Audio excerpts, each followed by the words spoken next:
내가 일본에 가갖고 회를 정식을 시켰어요. 회를 정식을 시켰는데 딱 2점 나오더라고요. 그래서 나는 그게 맛백인 줄 알았어. 맛백이. 그래서 홀딱 먹었어요. 아니, 아무리 기다려도 회가 안 나오는 거예요. 그래서 가이드를 불러서 왜 회가 안 나오냐 그랬더니 아까 2점 먹은 게 정식이라는 거예요. 일본 아이들은 가서 보니까 2점, 3점밖에 안 먹어요. 제가 지난 2월 달에 미국 플로리다 쪽에 강의를 갔어요. 마침 근사한 식당에 초대를 받아서 스테이크를 먹게 됐어요. 야, 호텔에서, 그것도 그냥 회원만 먹는 호텔에서 스테이크를 먹는다고 그러는데 진짜 스테이크 요만큼, 그 다음에 감자, 콩, 수프, 땡이에요. 땡. 아무것도 먹고 났는데 배고프더라고. 거기서 배고프다고 그럴 수도 없고. 근데 한국에 돌아가고 우리 집이 수원이야. 수원 갈비집들 많잖아요. 그래서 갈비집에 가갖고 갈비를 시켰는데 진짜 갈비 나오기 전에 상을 이렇게 하나 들고 나와요. 반찬. 그렇죠? 나는 갈비집 갈 때마다 궁금한 게 갈비 먹으러 가는데 게장이 왜 나오는지 난 이해가 안 돼. 게장 나오지. 그 다음에 또 뭐 나와요?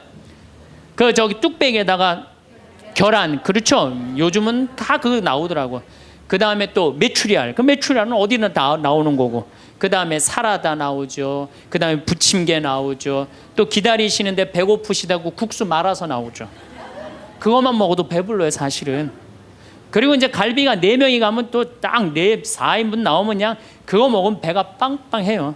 근데 우리는 배 빵빵하면 안 돼요. 배가 터질 때까지 먹어야 돼. 2인분을 더 시켜요. 그래갖고 그냥 배가 터질 때까지. 그래갖고 그냥 정말 배가 터지기 일보 직전이야. 그런데 대한민국에만 나오는 장면이 하나 있어요. 배가 터질 것 같이 먹어갖고 갈비뼈가 다 널브러졌으면은 아줌마 하나가 쓱 나와서 이렇게 물어봅니다. 냉면을 먹을래? 된장찌개를 먹을래?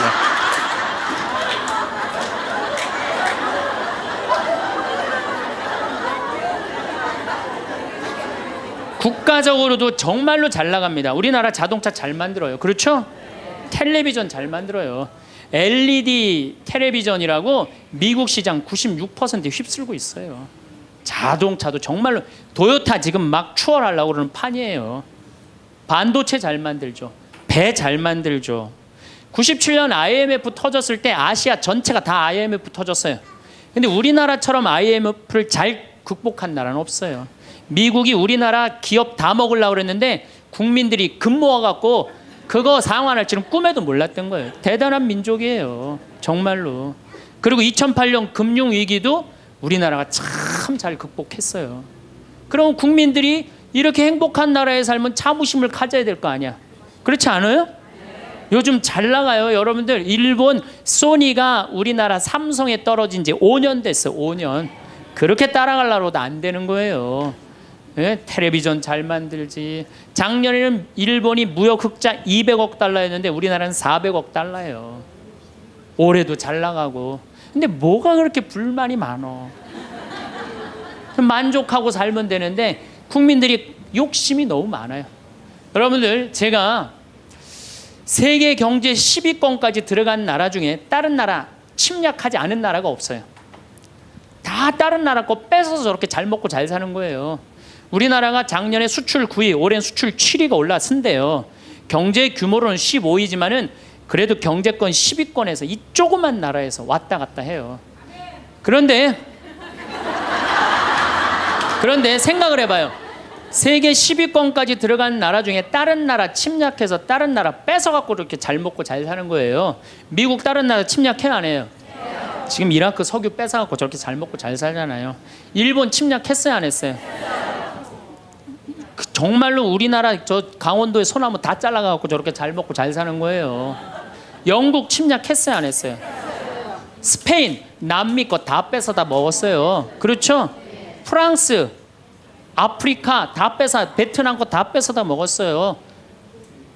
포르투갈, 네덜란드, 독일, 이탈리아 잘 산다는 나라냐 다른 나라 침략해서 다 뺏어서 잘 먹고 잘 사는 거예요. 그래서 저는 여행 다닐 때 제가 뭐라 그러는지 알아요?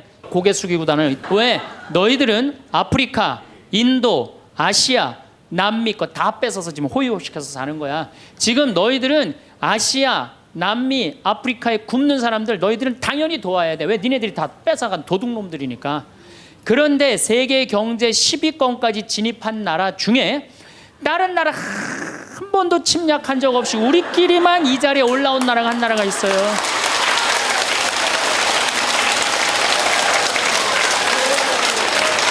그게 바로 우리나라예요. 우리나라. 여러분들 정말로 저는 대단하다고 생각해요. 그래갖고 이 대단한 사람들이 모여갖고 살아갖고 우리나라 이름이 뭐냐면 대한민국.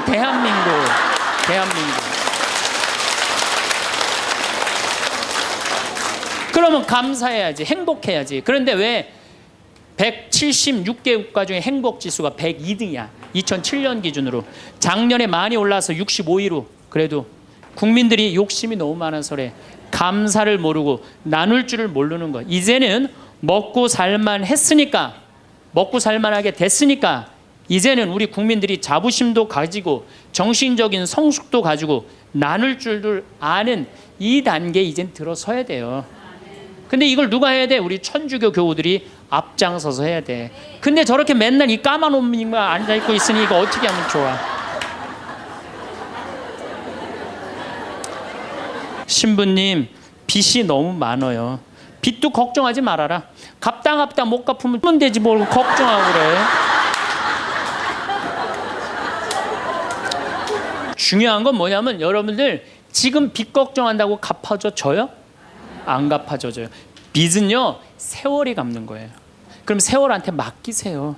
세월한테 맡기고 나 오늘 하루를 살더라도 즐겁게 살아요. 아깝지 않아 이 하루? 그렇죠? 그러면 오늘 하루 정말 즐겁고 행복하게 살다 보면은 빚도 시간 지나면 갚아지는 건데 그걸 그냥 끌어안고 그냥 주님께서 여러분과 함께 마음을 드높이 우리 주 하느님께 감사합시다. 말로는 맨날 마땅하고 옳은 일이라고 그래. 말로는 미사 때마다 말로는 마땅하고 옳은 일이라고 그래. 주님께서 여러분과 함께 전능하신 천주 성부와 성자와 성령께서는 여기 모인 모든 이에게 강복하소서. 아멘. 미사가 끝났으니 가서 복음을 전합시다. 하나님 감사합니다. 떠날 때도 감사하다고 그래. 떠날 때도 성당 떠날 때도 감사하다고 그러고 정말 감사하느냐. 마음 안에 본질적으로 내가 두 다리 있고 눈 있고 코 있으면요 여러분들 다 받으신 거예요. 근데 우리 천주교 교우들은요 감사하는 그 본질적인 게 안 되는 거예요. 이 하느님이 모든 것 내가 다 누리고 사는데 여러분들 정말로 우리가 얼마나 감사하냐. 여기 적어도 명동까지 걸어서 오신 여러분들은 행복한 분들이에요. 눈 두 개, 콧구멍 두 개, 입 있으면 다 받은 거예요. 정말로 여러분들 눈 하나 갈아 끼는데 얼마가 드느냐. 내가 조사를 확실히 해보니까 눈 하나 정말로 갈아 끼는데 하나에 1억에 1억. 두 개면 2억에 2억. 여러분들 지금 이게 지금 얼마를 깔고 있느냐면 2억을 지금 눈에 깔고 있는 거야. 2억을. 감사해요 안 감사해요?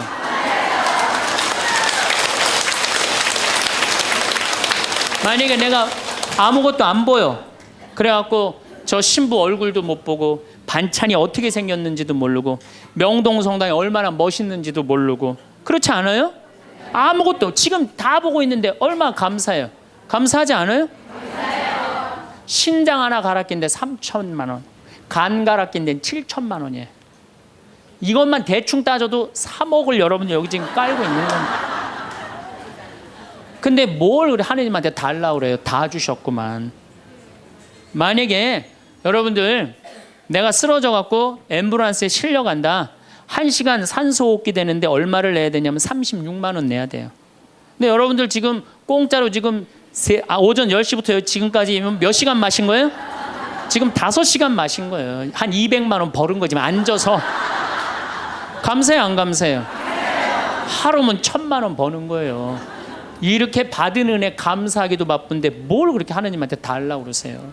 저는 그 지선아 사랑해라는 그 시를 보면서요 가슴이 정말로 미어졌어요. 이 이화여대 다니던 지선이라는 이 아가씨는 얼굴도 정말 예쁘더라고요. 그런데 술 먹은 그 차가 쳐갖고 오빠가 학교에서 데리고 오는데 불이 난 거예요. 그래서 11번을 수술을 한 거예요. 이 친구가 시를 썼는데 기가 막힌 시를 썼어요. 저는 짧아진 8개의 손가락을 쓰면서 사람에게 손톱이 얼마나 중요한 것인지 알게 되었고 1인 10여 해는 엄지손가락으로 생활하고 글을 쓰면서는 엄지손가락을 온전히 남겨주신 하나님께 감사해. 개신교 다니나 봐요. 하나님께 감사한다는 거. 손가락 8개가 다 없어지고 엄지만 남았는데도 감사하다는 거예요. 근데 여러분들은 지금 뭐야? 10개 다 있잖아요. 감사해 안 감사해요? 이 엄지 두 개 가지고 지금 박사학위 지금 과정받고 있대잖아요. 얼마나 대단해요. 더 기가 막힌 건 눈썹이 없어 무엇이든 여과 없이 눈으로 들어가는 것을 경험하며 사람에게 이 작은 눈썹마저 얼마나 필요한 건지 알았다. 여러분들 지금 눈썹 있는 거 감사해 안 감사해? 감사하죠. 온전치 못한 오른쪽 귓바퀴 덕분에 귓바퀴라는 게 귀에 물이 들어가지 않도록 하나님이 정교하게 만들어주신 거라는 사실을 알게 되었다는 거죠. 무엇보다도 건강한 피부가 얼마나 많은 기능을 하는지. 여러분들 지금 피부 다 갖고 계시죠? 껍데기일 뿐 별것 아니라고 생각했던 피부가 우리에게 얼마나 소중한 것인지 알게 되었습니다. 그나마 남겨주신 피부들이 건강하게 움직이는 것에 감사했으며 하나님이 우리 몸을 얼마나 정교하고 세심한 계획 아래 만드셨는지 온몸으로 체험했습니다. 참. 하나님이 생명을 허락하신 이상 그의 생명은 충분히 귀중하고 존중받아야 할 삶입니다. 무슨 얘기냐? 여러분들 다 존중받아야 될 삶이에요. 내 꼬라지가 왜 이러냐, 내 처지가 왜 이러냐, 이런 생각하지 마세요. 사람들이 그런데요, 저러고도 살 수 있을까? 네, 이러고도 삽니다. 몸은 이렇지만 누구보다 건강한 마음임을 자부하며 이런 몸이라도 전혀 부끄러운 마음을 품지 않게 해주신 하나님을 찬양하며 이런 몸이라도 사랑하고 써주시려는 하나님의 계획에 감사드리며 저는 이렇게 삽니다. 누구보다도 행복하게 살고 있습니다. 정말로 이렇게 이 상황이 안 좋은 사람도 감사하고 찬양하고 그리고 살아가는데, 아니 눈 2개, 콧구멍 2개, 다리, 손가락 10개, 귓바퀴, 눈썹 다 있는 여러분들이 한탄을 한다, 원망을 한다. 이거 우리 지금 뭐가 잘못 살고 있는 거예요. 신앙인으로서 숨만 쉬어도 감사한 거예요. 동그란 사람, 네모난 사람, 세모난 사람, 별난 사람, 사람은 다 틀려요. 정말 제가 다 틀리다는 걸 얼마나 느끼느냐 하면은 내 친구들하고 냉면을 먹어도 내 친구 중에 아주 친한 친구가 하나 있는데 얘는 냉면을 먹으면은 달걀이 나오잖아요. 근데 걔는 흰자만 좋아해요. 근데 저는 노른자만 좋아해요. 저는 노른자만. 그래서 걔를 노른자를 빼놔요. 그럼 저는 노른자만 먹고 걔는 내 흰자 갖고 가고. 사람이 정말로 틀리는 것 같아요. A형하고 B형하고 A병하고 O형하고 밥을 먹었어요. 넷이서 밥을 먹었는데 성격이 다른 거죠. 꼭 P의 문제가 아니라 유형 이렇게 뭐 별 유형이 다 있듯이. 근데 보통 A병이 자기 하고 싶은 대로 한대잖아요. 그러니까 그냥 밥을 먹다가 승질이 났는지 어땠는지 숟가락을 내더니 확 나가버렸어요. 그랬더니 오지랖 넓은 O형이 궁금한 거예요. 앉아서 밥을 먹을 수가 없는 거예요. 제가 왜 나갔는지. 숟가락을 놓고 따라 나갔어요. 무슨 일인지 알아보려고. B형은 그러거나 말거나 주변에 신경을 안 써요. 나만 편안하면 되는 거야. 밥을 그냥 먹는 거예요. 계속 상관하지 않고. 그랬더니 소심한 A형이 밥이 안 넘어가는 거예요. 그래갖고 아무 신경도 안 쓰고 밥을 먹는 B형을 쿡쿡 찔르면서 한마디 합니다. 혹시 제 A병 나 때문에 삐져서 나간 거 아니냐. 그러니까 신경 쓰지 말아야 되는 건데도 신경을 다 쓰는 거예요. 우리 이렇게 교우들 중에 굳이 내가 저 사람 이렇게 고민하고 괴로워하는 것까지 내 탓이 아닌데도 뭐 성당에서 뭐가 일이 잘못되면 다 누구 탓인 것 같아? 다 내 탓인 것 같아. 우리가 어디서 이게 교육을 받았느냐면은 루카복음 6장을 읽어보면은 뺨을 맞으면 다른 뺨을 돌려대고 겉옷을 달라고 그러면은 속옷을 두고 원수까지도 사랑하라고 가르칩니다. 원수까지도 사랑하라고 그러는데 정말 우리가 모두를 사랑해야 되는 거 아닌가 이런 생각 들잖아요. 그렇죠? 근데 예수님은 정작 다 사랑했을까요? 예수님 다 사랑하지 않으셨어요. 더욱이 12제자 중에 12제자 똑같이 사랑하지 않았어요. 12제자 중에 누구를 특별히 사랑했느냐면은 베드로, 야고보, 요한만 특별히 사랑했어요. 거룩한 변모 때 누굴 데리고 갔어요? 베드로, 야고보, 요한만 데리고 갔어요. 아니 그 기가 막힌 모습을 보여주려면 다 보여주지. 왜 3명만 데리고 가? 나머지 9명 기분 나쁘게. 그렇잖아요. 그리고 회당장 야이로의 딸 살리러 갈 때 누구만 데려갔느냐면 베드로, 야고보, 요한만 데려가요. 다른 사람은 그 부모 외에는 아무도 따라오지 못하겠다 그래요. 못 따라간 제자들 섭섭할 것 같아, 안 섭섭할 것 같아요? 근데 여러분들은 밥 먹으러 가는데 한 3명만 데려가야 되는데 나머지 6명 남아있으면 찝찝해, 안 찝찝해요? 앞으로는 그러지 마세요. 예수님이 겟세마니 동산에서 내 마음이 괴로워 죽을 지경이니 나와 함께 깨어 있어 줘라. 그렇게 하고 가까이에 누구만 불렀느냐면 베드로, 야고보, 요한만 불렀어요. 예수님도 12 중에 3명만 이렇게 사랑했는데 여러분들은 레조 단원들 12이면 12명 어떻게 다 사랑해? 그 중에 3명만 사랑해도 누구하고 똑같아? 예수님하고 똑같은 거예요. 근데 놀랍게도 마태복음 18장에 이런 얘기가 나옵니다. 만약에 이웃이 잘못하면 우선 개인적으로 그러지 말라고 말하고 다음 한두 사람의 증인을 세우고 그래도 말 안 들으면 교회에 알리고 그래도 말 안 들으면 세리나 이방인 취급을 하라고 그래요. 그러니까 끝까지 끌어안으라는 말도 하셨지만은 어떻게 말 안 들으면 무슨 취급하라고 그래? 세리나 이방인 취급하라고 그래요. 마태복음 23장을 보면은 바리사이파, 사두가이파, 성구갑 이마에 팔 놓고 다니면서 일반 사람에게는 무거운 짐 지어놓고 자기는 손 하나 까딱하지 않는 이들에게 회칠한 무덤, 독사의 족속이라고 욕을 해대요, 예수님이. 그러니까 예수님은 어떻게 모두를 다 사랑했어요? 아니에요. 마음에 안 드는 사람들, 단죄해야 될 사람 단죄하셨어요. 그 예수님 또 그렇게 많이 참지도 않으셨어요. 우리 교우들처럼 그렇게 많이 참지도 않으셨어요. 요한복음 2장에 예수님이 성전 정화를 하는데 너무 막 성질이 나시니까 어떻게 상을 둘러엎고 채찍질로 그냥 정말로 난리를 치세요. 그러니까 여러분들도 이제는 너무 참지 마세요. 그러다가 여러분들 누가 다쳐요? 내가 다쳐요.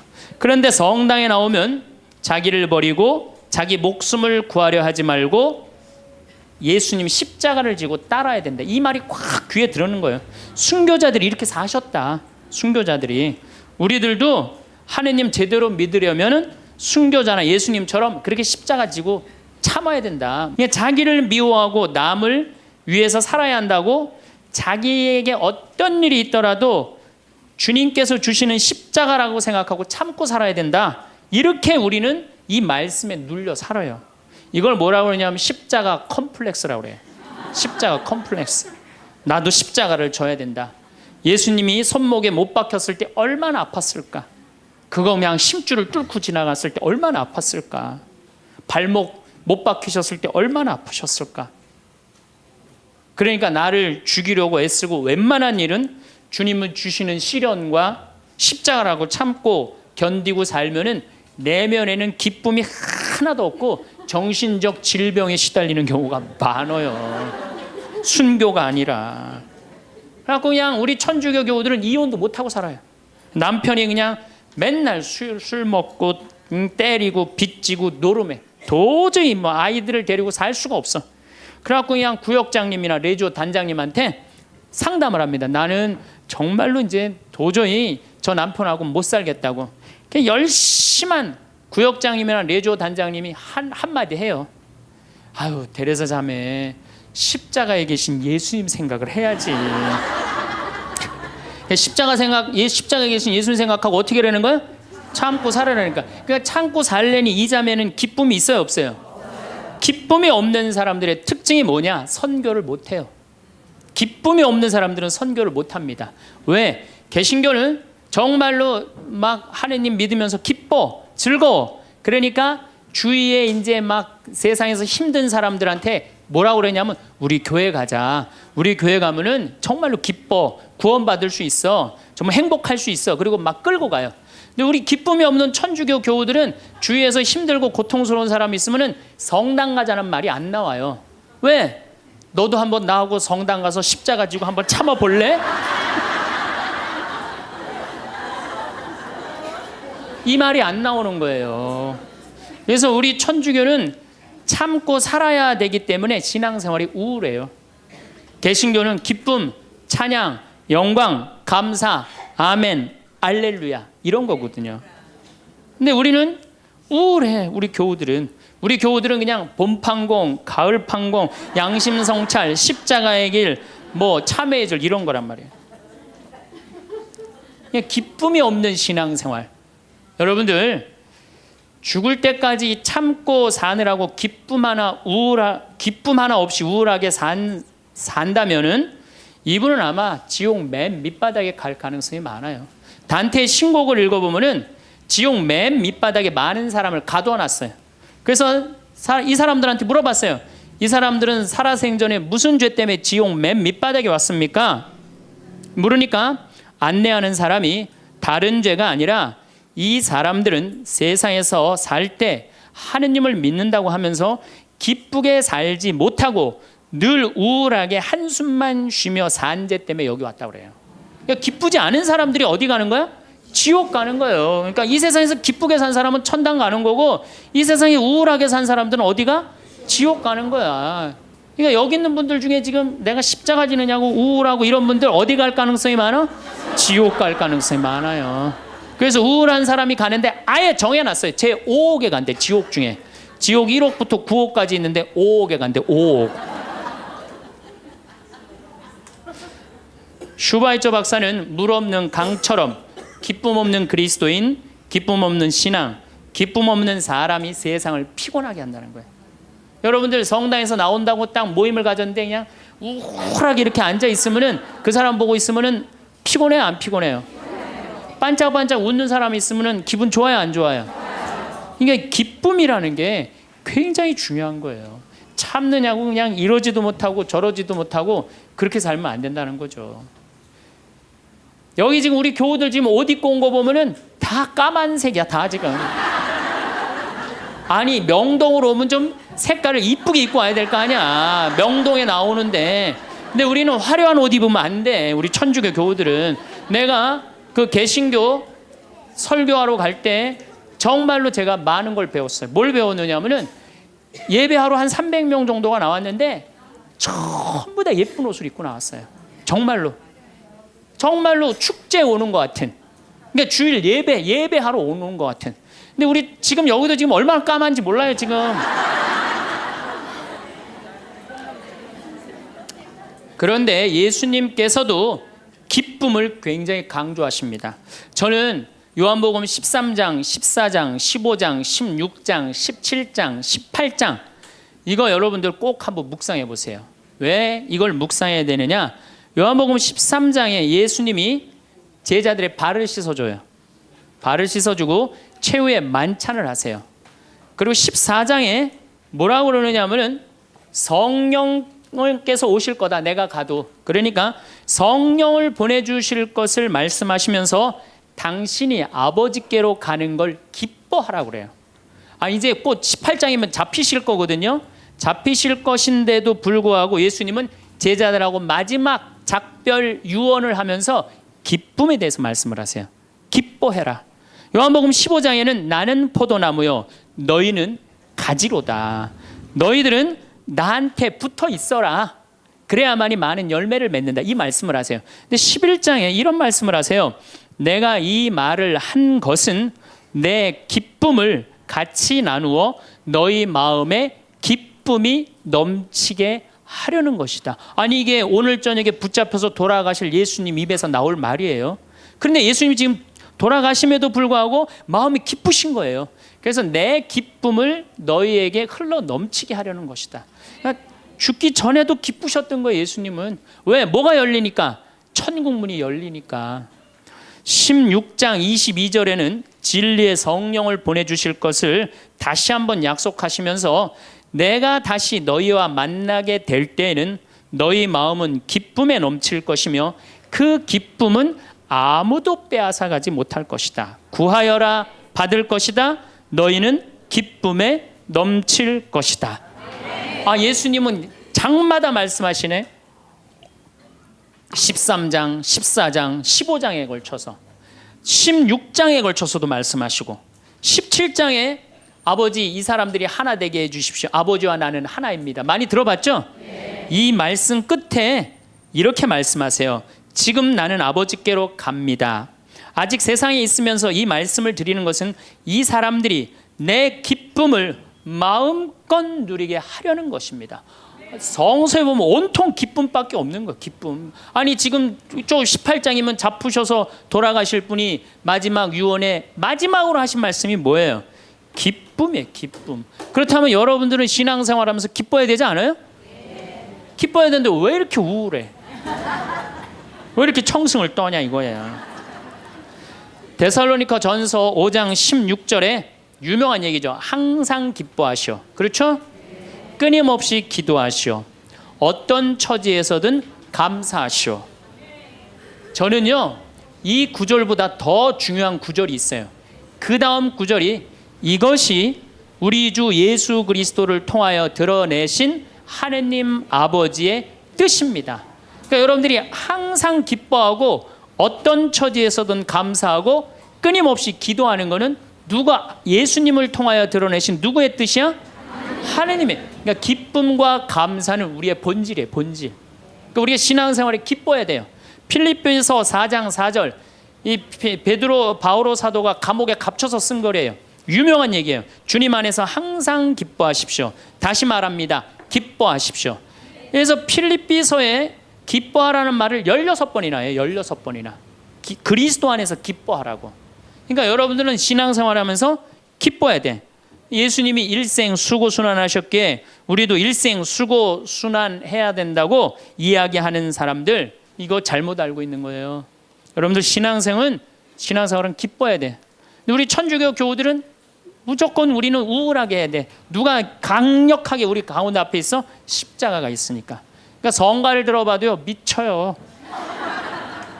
이제 조금 있으면 대림절 시작되는데 대림절 때 내가 제일 복장 터지는 성가가 뭐냐면 구세주 빨리 오사 이 성가예요. 이 노래를 어떻게 부르느냐면 구세주 빨리 오사 어둠을 없이 하며 동정 마리아에서 탄생하옵소서 이렇게 부른단 말이야. 근데 이 노래는 이렇게 부르면 절대 안 돼요. 이 노래는 목 갖춘 마디로 시작해서 8분의 6박자야. 강량약, 중강량약. 이거 춤추듯이 불러야 되는 거예요. 어떻게 불러야 되느냐면 구세주 빨리 오사 어둠을 없이 하며 동정 마리아에서 탄생하옵소서 이렇게 불러야 되는데 우리 교우들은 어떻게 부르느냐면 원조들이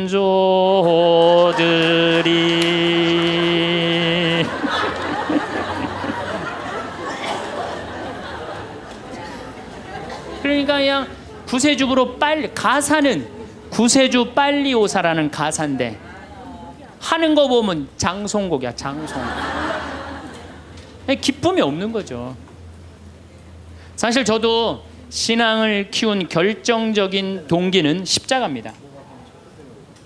중학교 때 성당에 가보면 나는 수원 조원동 주교자 성당에 다녔는데 십자가가 나무 십자가인데 큰 게 있었어요.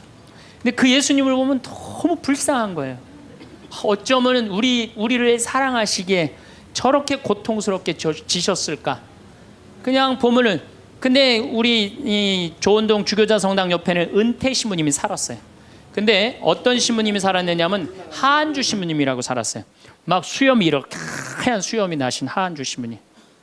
이 신부님이 얼마나 무서웠느냐면은 우리 어렸을 땐 성체험할 때 그리스도의 몸은 아멘하고 혀로 내밀었잖아요.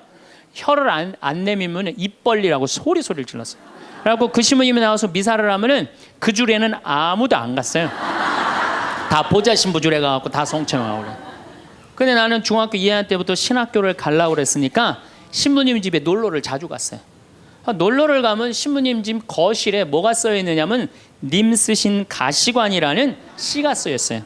님의 전생애가 마냥 슬펐기에 님 쓰신 가시관을 나도 쓰고 살으리라. 이튿날 님이 날 보시고 임이 보시고 날 닮았다 하소서. 이튿날 나를 보시고 임 닮았다 하소서. 이 세상 다할 때까지 당신만을 따르리라. 그 시를 보는데 가슴에 팍 와닿더라고요. 님의 전생애가 마냥 슬펐기에. 얼마나 이게 이 중학생 그 가슴에 와닿아요. 우리 님이 한 번도 기쁘지 않고 전생애가 마냥 슬펐기에 나도 님 쓰신 가시관을 나도 쓰고 살으리라. 얼마나 이게 가슴에 와닿아요. 여러분도 그렇지 않아요? 전생애가 고통스러웠더니 불쌍하지 않아요, 예수님? 그래갖고 나도 그 님의 전생애가 마냥 슬펐기에 님 쓰신 가시관을 나도 쓰고 살으리라. 그거 하려고 신학교 들어갔어요. 신학교 들어갔더니 이번에는 신학교에서 신상옥이라는 친구가 지금도 활동 열심히 하고 있죠. 이걸 곡으로 써놨는데 기가 막힌 거예요. 우리 신학생들이 파티하고 축제 끝나면은 맨날 맨 마지막에 우리 신학생들이 이렇게 어깨 동무하고 부른 노래가 이 노래예요. 비장하게 부르는 거죠. 왜? 이 세상 다할 때까지 당신만 따른다고 신학생 포기하지 않고 신부로 살고 죽을 때까지 당신만 따르리라. 그러니까 어깨 동무하고 어떻게 부르느냐? 님은 전생애가 마냥 슬펐기에 님 쓰신 가시관을 나도 쓰고 살으리다. 이튿날 님이 보시고 날 닮았다 하소서. 이튿날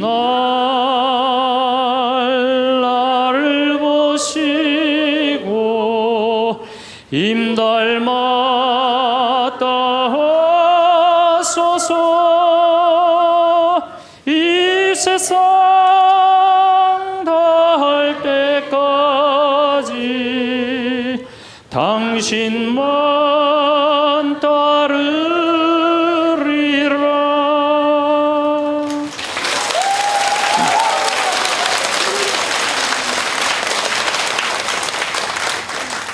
이렇게 청승을 떨면서 신학교 10년을 보냈어요. 신부가 딱 되고 보니 내가 내 관점에서 성서를 좀 읽어보니까 더욱이 강원도 생태마을 아름다운 자연에서 하느님이 창조해 놓은 기가 막힌 자연에서 성서를 읽어보니까 우리 님께서 하나도 안 슬프게 사셨더라고요. 그리고 가시관은 언제 썼느냐 하면은 전생에 쓴 게 아니라 마지막 금요일 날 하루 쓴가. 하루밖에 안 썼더라고요. 전생애가 슬프긴 뭐가 슬퍼요. 예수님처럼 기쁘게 사신 분이 없어요. 성서에 예수님을 표현하길 뭐라고 그랬냐면은 예수님은 먹보요 술꾼이라고 그래요. 루카복음 5장 29절에서 30절에 나옵니다. 그리고 레이는 그분을 위해서 자기 집에서 큰 잔치를 베풀었는데 세리들과 그 밖에 많은 사람이 큰 무리를 이루어 그분 일행과 어울려 먹고 있었다. 그래서 바리사회와 율사들이 제자들에게 투덜거렸다. 어째서 세리와 죄인들과 어울려서 먹고 마시고들 있소. 그러니까 예수님은 늘 먹고 마셨던 게 일이에요. 세례자 요한하고는 정반대의 행보를 보내세요. 세례자 요한은 금욕과 고행을 하는 정신적인 지도자였어요. 마르코복음 1장 6절을 보면 사막에서 지내면서 낙타 털옷을 입고 들꿀을 먹으면서 지냈다고 그래요. 꿀 먹으면 좋은다고 그랬는데 꿀을 요만큼 하루 겨우 견딜 만큼 먹었던 거예요. 정말로 금욕을 했던 사람이에요. 그런데 이 세례자 요한하고 예수님은 정반대야. 그러니까 예수님이 뭐라 그래? 세례자 요한에서 먹지도 않고 마시지도 않으니까 저 세례자 요한 보러 미쳤다 그러고, 내가 먹고 마시니까 나보러 마귀 들렸다 그러고 그런다고. 그러니까 먹고 마시는 걸 당신도 인정한 거예요. 먹고 마시는 걸 참 좋아하셨어요. 예수님처럼 축제 좋아하신 분이 어디 있어요? 예수님은요, 잔치집마다 쫓아다닌 분이 예수님이에요.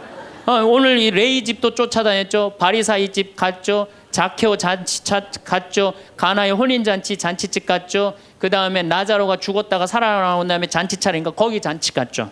당신 항상 뭐라 그래? 당신을 신랑에 비유하셔. 혼인잔치 신랑에. 이런 축제를 좋아하신 분이 전생애가 뭐가 마냥 슬펐어요. 마르코복음 2장에 안식일에 미리삭을 잘라먹는 제자들을 꾸짖는 바리사이를 향해 예수님 이렇게 말씀하십니다. 사람이 안식일을 위해서 있는 게 아니라 안식일이 사람을 위해서 있는 것이다. 사람이 행복해야 된다는 거예요. 그런 것 때문에 사람이 매달려서는 안 된다는 거예요. 그러니까 예수님이 우리한테 주고 싶었던 건 이런 기쁨이에요. 기쁨. 그리고 예수님이 우리한테 주고 싶었던 거는 행복이에요. 행복. 마태오복음 5장에 가장 산상설교 맨 첫 구절이 뭐예요? 행복론이에요. 행복론. 행복하여라 마음이 가난한 사람들, 행복하여라 마음이 깨끗한 사람들, 행복하여라 마음이 온유한 사람들, 행복하여라 슬퍼하는 사람들, 행복하여라 아픈 사람들, 행복하여라 옳은 일을 하다 박해를 받는 사람들. 너희는 기뻐하고 즐거워하여라. 하늘에 받을 상이 크다. 그러니까 우리 보러 행복하라고 그러는 거예요. 예수님 기쁨을 처음 입을 열어서 하신 거는 행복론이고, 마지막에 돌아가실 때는 기쁨이에요. 기쁨. 우리한테 기쁨과 행복을 주고 싶었던 거예요. 근데 그냥 2000년 지나서 와서 보니까 그냥 천주교들 그냥 기쁨과 행복은 온데간데 없고, 옷은 다 까먹고 입고 와갖고 앉아갖고 그냥 원조들이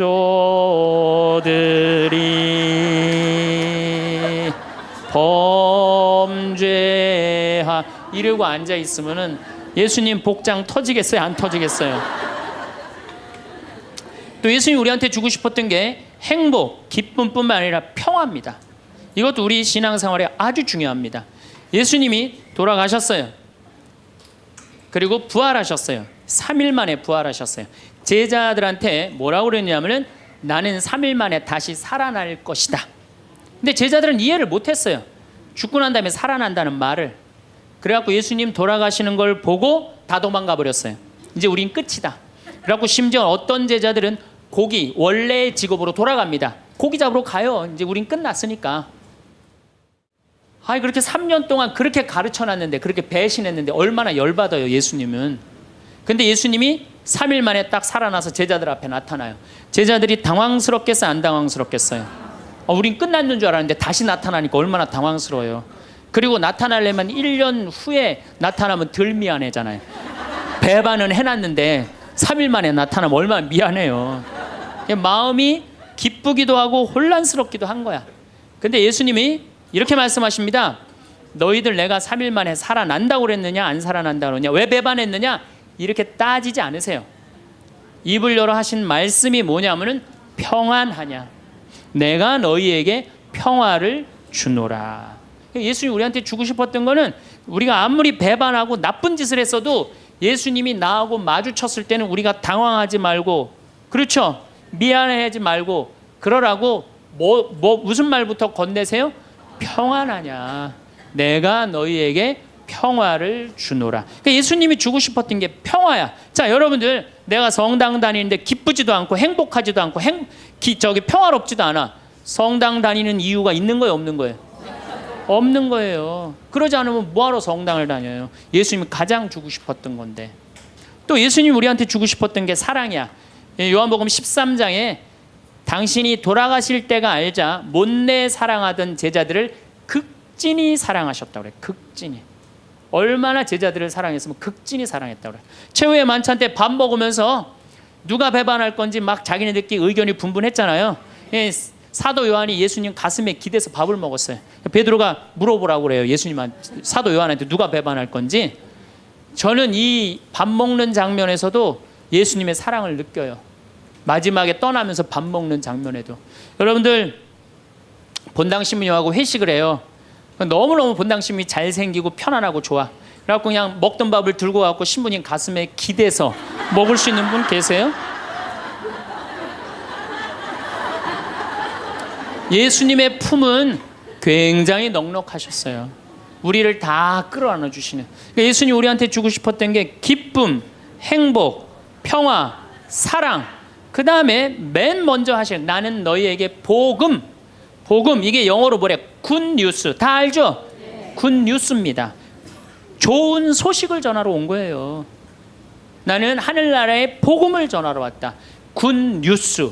좋은 소식을 전하러 오고 예수님이 우리한테 최종적으로 열어주고 싶은 세상은 뭐였느냐 하면은 구원이에요. 구원. 근데 이 좋은 거를 갖고 내가 즐겁고 행복하게 살아도 지금 시원찮을 판국인데 우리가 그냥 우울하게 그냥 청승 떨면서 닮은 옷도 다 까만 옷만 입고 다니고 말이야.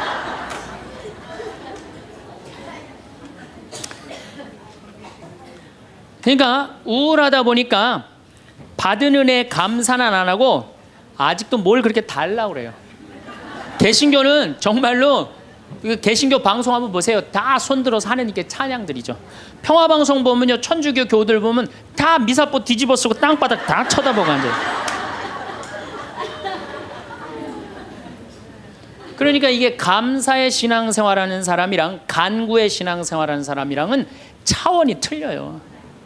감사드리는 사람들, 찬양드리는 사람들은요 그냥 저절로 뜨거워요. 그런데 간구 기도하는 사람, 기도해서 복을 받는다, 이게 기복신앙이에요. 성당에 나와갖고 뭐 이거 달라 저거 달라 이거 해달라 저거 해달라 기도하는 분들 있죠? 기도해서 복 받는 거 그거 기복신앙이에요. 아, 우리 무당한테만 가갖고 기복신앙 있는 거 아니에요. 성당에 나와서도 기복신앙들 많습니다. 그래갖고 그냥 우리 신부들이 그냥 서양 무당인 줄 알고 그런 분들 많아요. 그래갖고 그냥 저한테 와갖고 그냥 제가 그냥 뭐 무슨 능력이 뛰어난 줄 알고 어디 성령 기도회 가면 안수 기도 해달라는 분 오늘도 2분 해드렸어요. 물론 오늘 해드린 안수는 내가 기적을 일으키려고 한 건 아니에요. 그냥 하느님의 축복을 빌어준 거지. 그런데 많은 경우 할머니들이 신부님 골 아파요, 신부님 허리 아파요, 신부님 무릎 아파요, 안수기도 좀 해주세요. 신부님이 해주면 나을 것 같아요. 난 또 착하니까 해주죠. 근데 난 능력이 없는 걸. 그래갖고 머리에 손을 얹고 내가 뭐라고 기도하느냐면은 하느님 이 할머니 골이 아프답니다. 내가 해줄 수 있는 건 그것밖에 없어요. 내 손에서는 아무것도 안 나와요. 난 사람도 한 명도 없고. 그러니까 제가 한 2년 전부터 안수기도 안 해줘요. 왜? 아무것도 안 나오는데 누르고 있는 나도 한심하고 아무것도 안 나오는데 머리 디미는 교우들도 불쌍하고 그래서 안 해줘요. 우리는 지금 이 순간에도 무언가를 찾고 있습니다. 더 나은 삶, 더 편안한 관계. 마치 삶이란 계속해서 무언가를 채워 넣어야 하는 빈 그릇 같다고 느낍니다. 그런데 정말 그럴까요? 정말 우리에게 부족한 것은 무엇이고 우리가 이미 가진 것은 무엇일까요? 아침에 눈을 뜨면 우리는 자연스럽게 숨을 쉽니다. 창밖에 빛을 봅니다. 물을 마시고 걷고 생각합니다. 이 모든 것이 너무나 당연해서 우리는 그것의 가치를 헤아리지 않습니다. 하지만 잠시 상상해 보세요. 만약 내일 아침 눈을 뜰 수 없다면, 스스로 걸을 수 없다면, 맑은 정신으로 하루를 시작할 수 없다면 어떨까요? 그 순간 우리가 잃게 되는 것의 가치는 얼마나 될까요? 사실 인간의 몸 하나를 만들어내는데 필요한 물질적 가치를 계산한다면 천문학적인 숫자가 나올 것입니다. 눈이 빛을 받아들이고 뇌가 그것을 해석하는 과정, 귀가 소리의 진동을 감지하고 의의로 변환하는 체계, 심장이 쉬지 않고 혈액을 온몸에 보내는 시스템. 이 모든 것은 어떤 돈으로도 살 수 없는 것들입니다. 그런데 우리는 이미 그것을 가지고 태어났습니다. 문제는 결핍이 아닙니다. 문제는 익숙함입니다. 매일 반복되는 것들은 우리의 감각을 무디게 만듭니다. 아침 햇살, 따뜻한 물, 자유롭게 움직이는 팔다리, 생각할 수 있는 능력. 이 모든 것이 너무 당연해서 우리는 그것을 소중하게 여기지 않습니다. 오히려 없는 것에만 집중합니다. 더 큰 집, 더 많은 돈, 더 나은 관계. 물론 이런 것들도 중요합니다. 하지만 그것을 추구하느라 이미 가진 것의 가치를 잊어버린다면 우리는 영원히 부족함 속에서 살게 됩니다. 생각해보면 우리가 무심코 지나치는 것들의 가치는 상상을 초월합니다. 손가락 하나를 자유롭게 움직일 수 있는 능력, 음식의 맛을 느낄 수 있는 혀, 균형을 잡고 서 있을 수 있는 다리, 이런 것들은 아무리 많은 돈을 주어도 완벽하게 재현할 수 없는 것들입니다. 최첨단 기술로도 인간의 몸이 자연스럽게 해내는 일들을 따라잡지 못합니다. 그런데 우리는 이 모든 것을 가지고도 부족하다고 느낍니다. 더욱 놀라운 것은 우리가 가진 것들이 단순히 기능적인 차원을 넘어선다는 점입니다. 우리는 아름다움을 느낄 수 있습니다. 음악을 듣고 감동할 수 있습니다. 다른 사람의 마음을 이해하고 공감할 수 있습니다. 과거를 기억하고 미래를 상상할 수 있습니다. 이런 능력들은 생존에 꼭 필요한 것은 아니지만 우리를 인간답게 만드는 선물입니다. 그런데 우리는 이런 선물들을 당연하게 여기며 살아갑니다. 어떤 사람들은 말합니다. 그런 것들은 다 좋지만 현실적인 문제가 있다고. 돈이 부족하고 몸이 아프고 관계가 힘들다고. 맞는 말입니다. 하지만 그렇다고 해서 이미 가진 것의 가치까지 두정할 필요는 없습니다. 부족한 것과 가진 것은 동시에 존재할 수 있습니다. 문제가 있다고 해서 감사할 것까지 사라지는 것은 아닙니다. 행복은 추가의 문제가 아닙니다. 자각의 문제입니다. 지금 이 순간 여러분이 숨 쉬고 있다는 사실, 이 글을 읽을 수 있다는 사실, 무언가를 느끼고 판단할 수 있다는 사실, 이것만으로도 여러분은 이미 엄청난 가치를 소유하고 있습니다. 다만 그것을 인식하지 못했을 뿐입니다.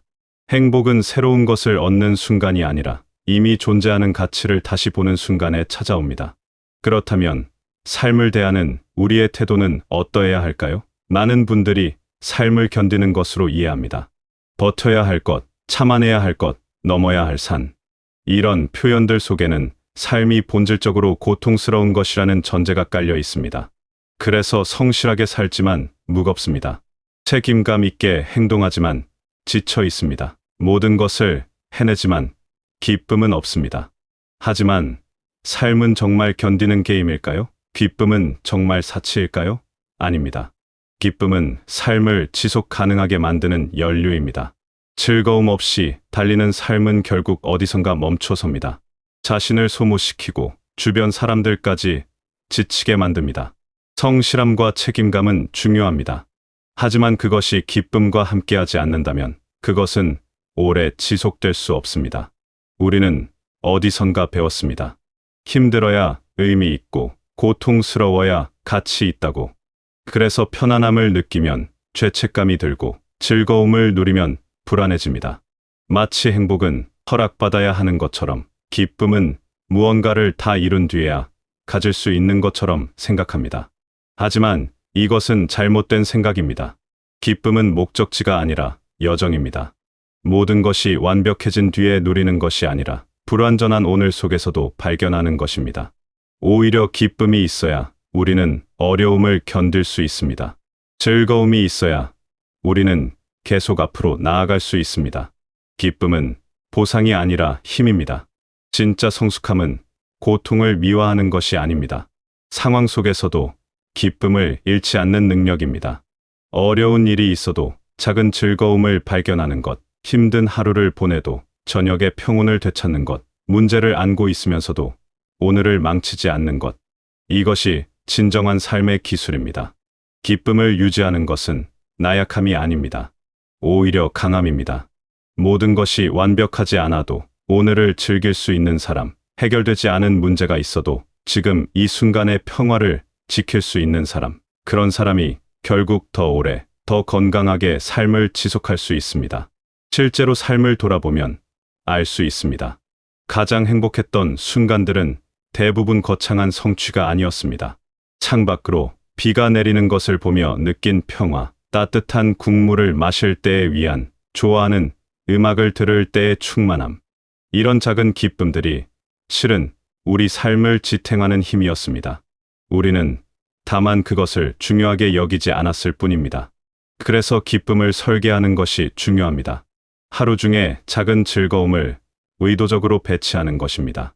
아침에 좋아하는 음악을 듣거나, 점심에 맛있는 것을 먹거나, 저녁에 산책을 하거나, 이런 작은 것들이 모여서 하루를 지탱합니다.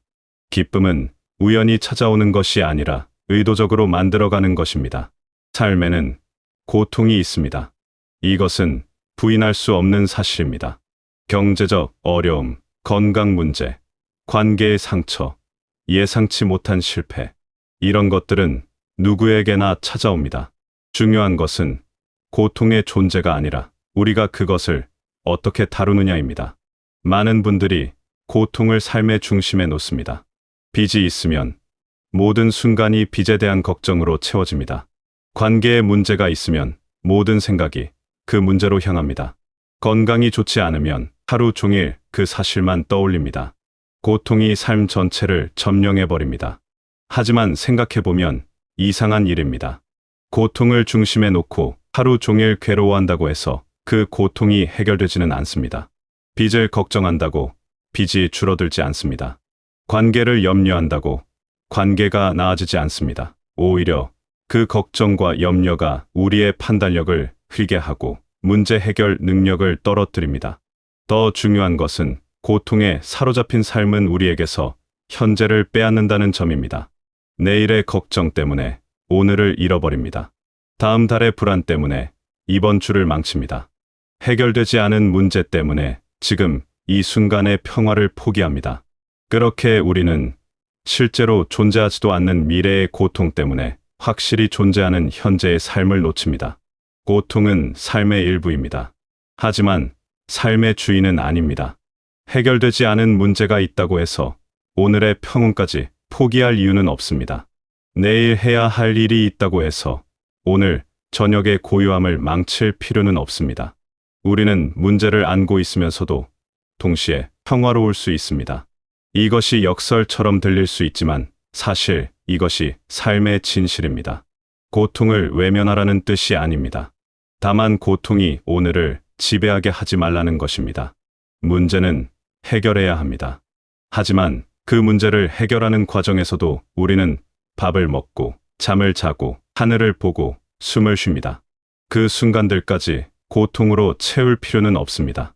실은 고통과 함께 살아가는 법을 배우는 것이 고통을 없애는 것보다 현실적입니다. 모든 문제가 해결될 때까지 기다린다면 우리는 평생 행복할 수 없습니다. 왜냐하면 하나의 문제가 해결되면 또 다른 문제가 생기기 때문입니다. 그것이 삶입니다. 완벽한 상태란 존재하지 않습니다. 고통을 적절한 크기로 보는 것이 중요합니다. 우리는 종종 하나의 문제를 삶 전체로 확대합니다. 경제적 어려움이 있으면 모든 것이 끝난 것처럼 느낍니다. 건강에 문제가 생기면 모든 가치가 사라진 것처럼 생각합니다. 하지만 그것은 사실이 아닙니다. 한 영역에 문제가 있어도 다른 영역은 여전히 온전할 수 있습니다. 삶을 무너뜨리는 것은 고통 그 자체가 아닙니다. 고통을 중심에 놓는 사고방식입니다. 어려움이 있어도 그것을 적절한 크기로 인식하고 나머지 삶의 영역을 지킬 수 있다면 우리는 훨씬 더 건강하게 문제를 다룰 수 있습니다. 결국 행복한 삶이란 무엇일까요? 모든 문제가 해결된 삶이 아닙니다. 완벽한 조건을 갖춘 삶도 아닙니다. 행복한 삶은 이미 가진 것의 가치를 인식하고 상황 속에서도 기쁨을 유지하며 고통을 적절한 위치에 두는 삶입니다. 여러분은 지금 이 순간에도 엄청난 가치를 소유하고 있습니다. 그것을 인식하는 것만으로도 삶은 달라집니다. 무엇을 더 얻느냐가 아니라 무엇을 보느냐가 중요합니다. 여러분의 몸, 여러분의 감각, 여러분의 하루하루. 이 모든 것이 기적입니다. 다만 익숙해서 잊고 있었을 뿐입니다. 그리고 삶은 견디는 것이 아닙니다. 삶은 살아가는 것입니다. 기쁨은 사치가 아니라 필수입니다. 즐거움 없는 삶은 지속될 수 없습니다. 어떤 상황에서도 작은 기쁨을 발견하고 유지하는 것, 그것이 진정한 삶의 기술입니다. 마지막으로, 고통은 삶의 일부이지 전부가 아닙니다. 해결되지 않은 문제가 있어도 괜찮습니다. 그것이 오늘을 망치게 하지 마세요. 문제는 그 자리에 두고 오늘은 오늘대로 살아가세요. 그것이 문제를 해결하는 가장 건강한 방법입니다. 여러분의 삶은 이미 충분히 소중합니다. 더 많은 것을 가져야 가치 있는 것이 아닙니다. 지금 가진 것을 인식하는 순간 여러분은 이미 풍요로운 사람입니다. 오늘 하루 숨 쉬고 있다는 것에 감사하세요. 움직일 수 있다는 것에 감사하세요.